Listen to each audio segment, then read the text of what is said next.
manera de ángel correspondiente al viernes de la semana que hoy termina. Viernes 31 de octubre del año 2025. Mañana y pasado mañana será, como usted sabe, la celebración, en términos genéricos decimos el Día de Muertos, pero usted sabe que el día 1 se celebra a los santos inocentes y el día 2 es al resto de los difuntos. Hay ceremonias o hay festividades que son emblemáticas de ese culto a los muertos que priva todavía en algunos sectores de nuestra sociedad, pero en muchas partes del país poco a poco eso se ha ido perdiendo, tomando en cuenta que es cada día más frecuente la cremación y no la inhumación. Los cambios son producto de los tiempos, de nuevas visiones en los grupos sociales, pero el hecho es que todavía el 1 y el 2 de noviembre, son días que millones de mexicanos todavía celebran, recordando a los suyos que se adelantaron en este largo camino o difícil camino que es la vida. Muy bien. Vayamos a lo que nos ocupa. Hace muchos años ya, quizá poco más de 40 años, en la primera campaña por la presidencia de los Estados Unidos, del entonces candidato Bill Clinton, contrató al que era en ese momento quizá el mejor estratega electoral, el doctor James Carville. Esta persona entendió perfectamente cuál era el tema central al que debía dedicarle el candidato Clinton toda su atención y no caer en lo que con toda seguridad el adversario, el George Bush padre, iba a plantear por el éxito que se había tenido en el Medio Oriente con aquella famosa tormenta del desierto, la caída de Saddam Hussein, etcétera, etcétera. Carville le planteó a Clinton que debía centrarse todos los días en este tema.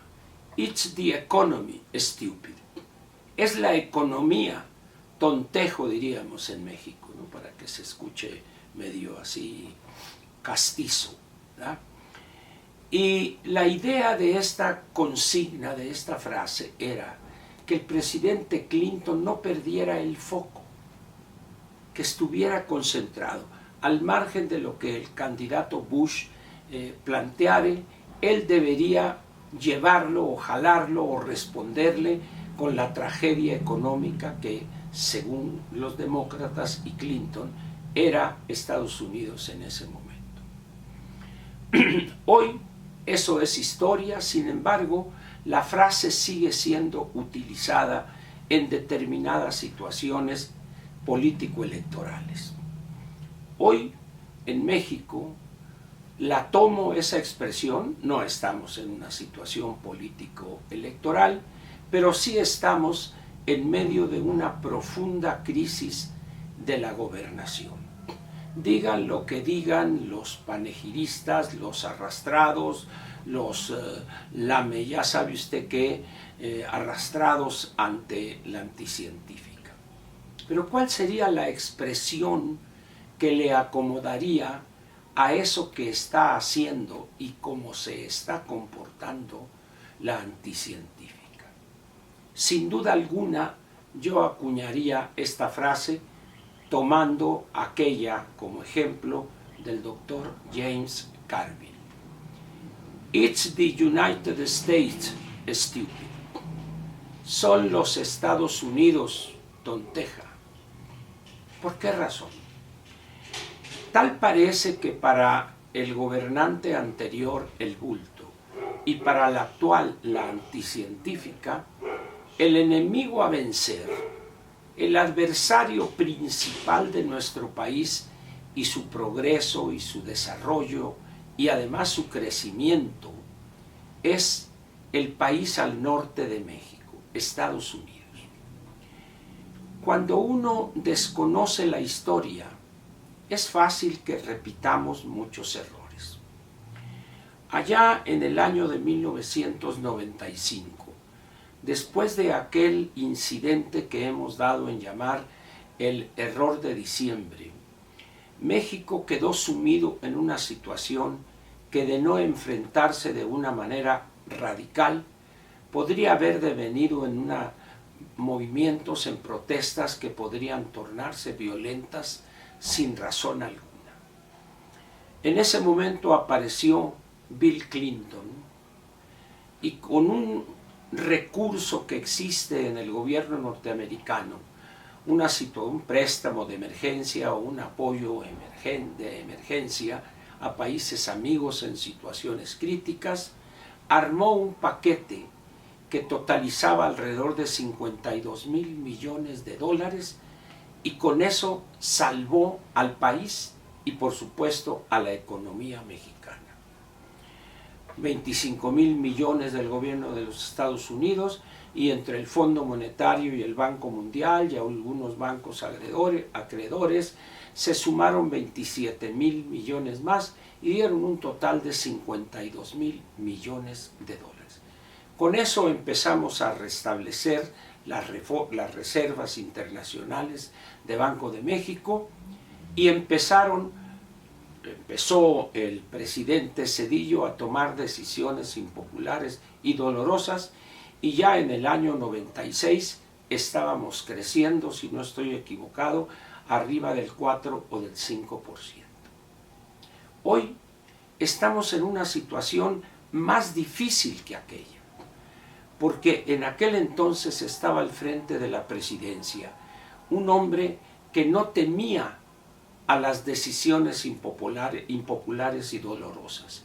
Una persona que entendía el funcionamiento de las economías, y una persona que, como dicen en mi pueblo, tenía tanates para enfrentar esa situación.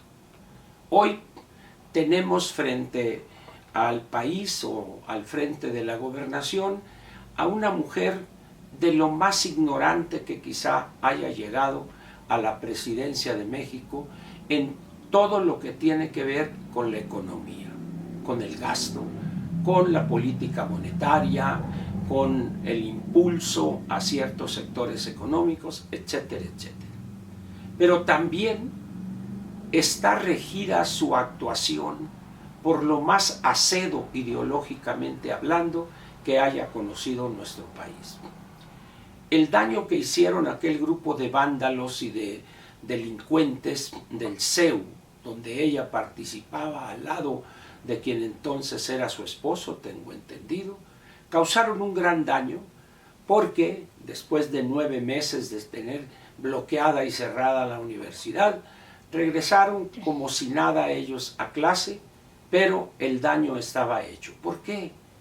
Porque muchos de los que andaban ahí adquirieron una visión ideológica caduca para ese entonces y mucho más ahora que en aquellos años, y piensan que aplicando o guiándose por esa visión antiimperialista, antinorteamericana, antibabosada y media, van a sacar adelante a México. No. Es increíble que con los 6 años o casi 6 años del bulto no se hayan dado cuenta del daño que hace ese conjunto de clichés acedos, caducos. Prácticamente en todos los países donde han surgido políticos de quinta y han querido aplicar esas recetas o esas ideas, han acabado con países enteros. Vean ustedes Cuba, vean ustedes Venezuela, Nicaragua y algunos otros países en África que son un buen ejemplo, pues, para decir aquello no, porque ya está en el basurero de la historia. Pero esta señora que tenemos al frente del gobierno no entiende que en la crisis que estamos enfrentando, el único país que nos puede salvar es los Estados Unidos. Esto puede no gustarles a muchos y que se sienten, se arropan en la bandera y se tiran cual niños héroes, pero entiéndanlo, señores. La situación estructural que tiene hoy México es mucho peor que la que tenía a principios del 95. Hoy, de no entender esa realidad y actuar conforme a ella, podemos caer en una crisis que nos puede costar muchísimo en estabilidad política, en estabilidad económica, en ir todavía más atrás, si eso puede ser posible, de ese punto al que nos llevó el bulto López Obrador. Por eso le digo, señora Presidente, it's the United States stupid. Entiéndalo, señora, entiéndalo, porque de otra manera la que primero se va a ir al precipicio y después seguirá el país entero es usted. Y eso quedará para la historia, y usted que quería pasar a la historia como una mezcla de, ¿qué le diré?, de Madame Curie, de la pasionaria, de Juana de Arco, simplemente caerá al precipicio como una simple y destructora demagoga. Ya lo sabe, it's the United States stupid. Gracias y lo espero mañana aquí en La Sabatina para cerrar la semana. Muchas gracias.